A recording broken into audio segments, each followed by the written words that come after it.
મારું નામ સોનુ છે અને હું એક સાદો અને સંઘર્ષશીલ 24 વર્ષનો યુવાન છોકરો છું, જે નાના ગામમાંથી મોટા સપનાઓ લઈને શહેર તરફ આવ્યો છું. અમારી પાસે ન તો કોઈ ભવ્ય ઘર હતું, ન પૈસા હતા.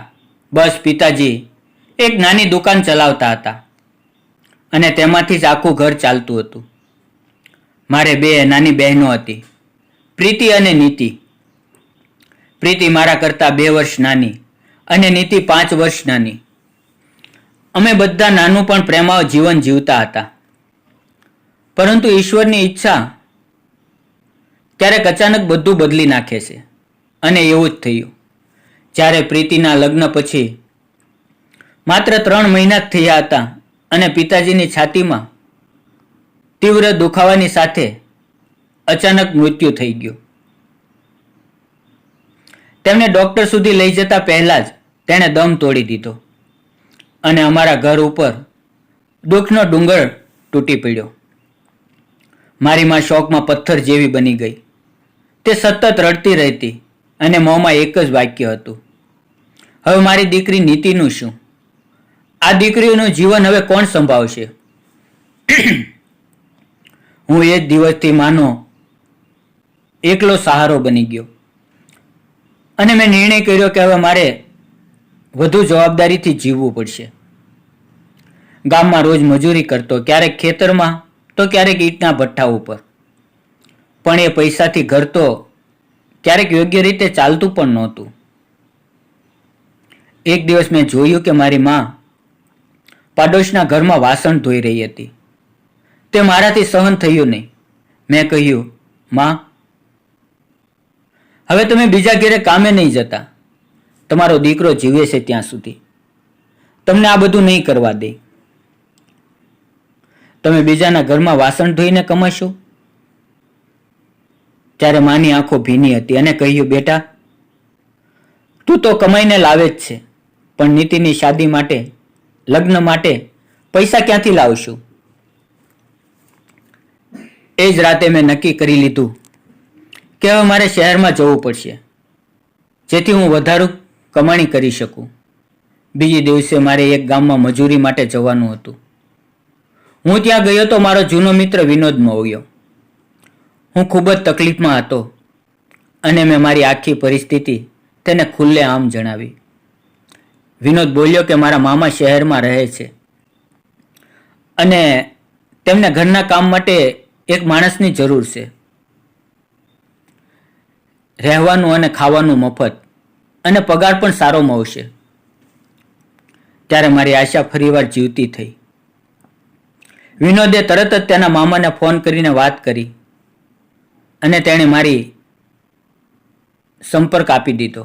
તેઓ રાજી થઈ ગયા અને મેં મારી માને કહ્યું કે મારે શહેર જવું પડશે, જેથી હું વધુ કમાણી કરી શકું અને નીતિની શાદી માટે યોગ્ય ઘર બનાવી શકું. મારી માં થોડી ગભરાઈ ગઈ, પરંતુ શાંત રહી અને મારા માથા ઉપર હાથ ફેરવી અને મારી માએ એટલું કહ્યું, બેટા, તું પોતાનું ધ્યાન રાખજે. મારી બહેન નીતિની આંખોમાં પણ આંસુ હતા. આંસુઓથી તે ભરાઈ ગઈ.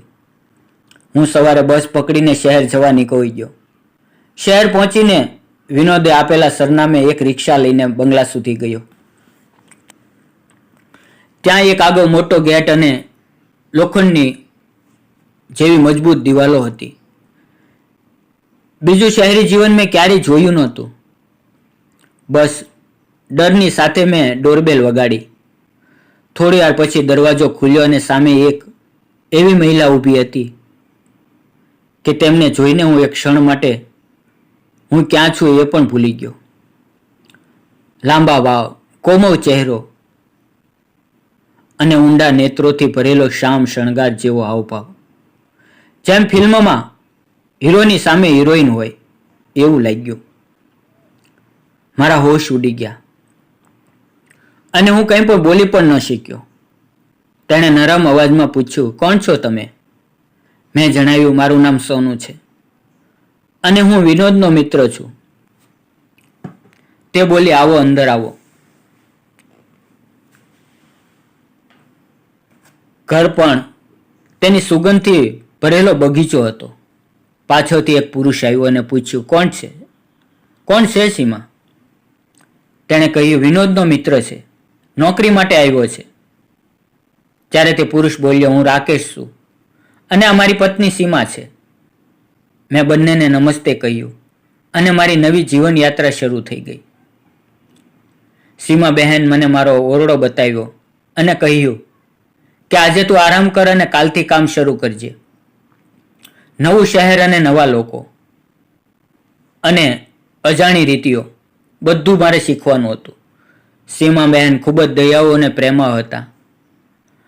તે હંમેશા મારો ઉત્સાહ વધારતા. તે કહેતા, સોનુ તું કેટલું સરસ કામ કરે છે. પહેલો નોકર આવો નહોતો. હું ઘર માટે બજારમાંથી સામાન લાવતો, ઘરના કામ કરતો અને એક દિવસ મેડમે મારા ખંભા ઉપર હાથ મૂકી દીધો તો હું થથરી ઉઠ્યો. એ સ્વર અને વ્યવહાર મારી અંદર કોઈ અજાણ્યા લાગણીઓ ઉગાડતું. મારું દિલ ક્યારે આટલું ઝડપથી ધડકતું નહોતું. હું જાણતો હતો કે આ મારી માલકીન છે અને તે પણ મારા કરતાં મોટી ઉંમરની છે. પણ મિત્રો, દિલની લાગણીઓને કાબૂમાં રાખવી સરળ નથી હોતી. એ જ વખતે મેં જોયું કે ઘરના વાતાવરણમાં બદલાવ છે. રાકેશ ભાઈ સાહેબ ખૂબ ગુસ્સાવાળા અને શંકાસ્પદ થઈ ગયા હતા. જ્યારે સીમાબહેન ઘણી વાર શૂન્યમાં જોઈને રડતા. એક દિવસ મેડમને ફોન ઉપર ડોક્ટર સાથે વાત કરતા મેં સાંભળ્યું કે પૈસા ભલે ખર્ચ થઈ જાય પણ રાકેશ સાહેબને બચાવો. મને લાગ્યું કે કંઈક મોટું મારાથી છુપાઈ રહ્યું છે. પછી એક દિવસ રાત્રે વીજળી સાથે જોરદાર વરસાદ પડી રહ્યો હતો. ત્યારે મારા ઓરડાનો દરવાજો ધીમેથી ખુલ્યો અને ત્યાં સીમાબહેન ઊભા હતા. ભીના વાવ સફેદ સાડી અને આંખોમાં આંસુથી રડેલો ચહેરો. તે દર્દ સાથે બોલી, સોનુ, મને તારો સહારો જોઈએ છે. મને તારી પાસે એક બાળક જોઈએ છે. હું તેની વાત સાંભળીને ચોંકી ઉઠ્યો. પણ તેણે કહ્યું કે રાકેશ સાહેબના શરીરમાં એક એવો રોગ છે કે તેઓ પિતા બની શકતા નથી અને હવે તો તેઓ મૃત્યુશૈયા પર છે અને હું આ જીવનમાં એકલતા અને ખાલીપાથી અકળાઈ ગઈ છું. મેં પહેલાના સંકેત નહોતા સમજ્યા પણ હવે બધું સ્પષ્ટ હતું. મારા મનની ઉથલ-પાથલ વચ્ચે નિર્ણય લેવાનો હતો. આખરે એ જ રાત્રે હું તેની પાશમાં ગયો અને જે સંબંધ બંધાયો તે હવે માત્ર એક શારીરિક નહીં પણ લાગણી ભર્યો સહારો બની ગયો. સમય આગળ વધ્યો. એક દિવસ રાકેશ સાહેબનું અવસાન થયું અને આખા ઘરમાં શોક છવાઈ ગયો. પણ થોડા અઠવાડિયા બાદ મેં કહ્યું કે મેડમ, હવે આપણે લગ્ન કરવા જોઈએ, કારણ કે હવે આપણે માત્ર એકાંતમાં નહીં, એક પરિવારમાં જીવન જીવવું છે. અમે મંદિરે જઈને ભગવાનની સાક્ષીએ લગ્ન કર્યા અને મારી મા પાસે ગામડે જઈને મેં તમામ વાત કરી. માની આંખોમાં આંસુ અને આશીર્વાદ બંને હતા. તે ખુશ થઈ ગઈ કે એકલતા વેઠતી સ્ત્રીને મારા દીકરાએ સાચો સહારો આપ્યો. અમે શહેરમાં પાછા આવ્યા અને હવે સીમાબહેન મારી પત્ની બની ગઈ. થોડા મહિનાઓ પછી સીમાના પેટમાં બાળકનું અસ્તિત્વ હોવાની ખબર મળી. આખું ઘર આનંદથી ભરાઈ ગયું અને હવે મારી નાની બહેન નીતિની પણ અમે સારી જગ્યાએ લગ્ન કરાવ્યા. હવે ઘરમાં માતા, પત્ની અને હું એક નવો પરિવાર બની ગયો. એકલતાના દુઃખમાંથી સંઘર્ષ અને પ્રેમના જીવનમાં અમે પડકારભર્યો રસ્તો પાર કર્યો છે. પણ હજી પણ હું ક્યારેક વિચારું છું કે શું વિધવા સ્ત્રીને નવી જીવન શરૂઆત કરવાની ઇજાજત આપણો સમાજ આપે છે? શું મારા સીમા સાથે લગ્ન કરવાના નિર્ણય યોગ્ય હતો કે નહીં? શું લોકો હંમેશા અમારા સંબંધને શંકાની નજરથી જોશે કે ક્યારેક અમારું માન આપશે, સન્માન આપશે?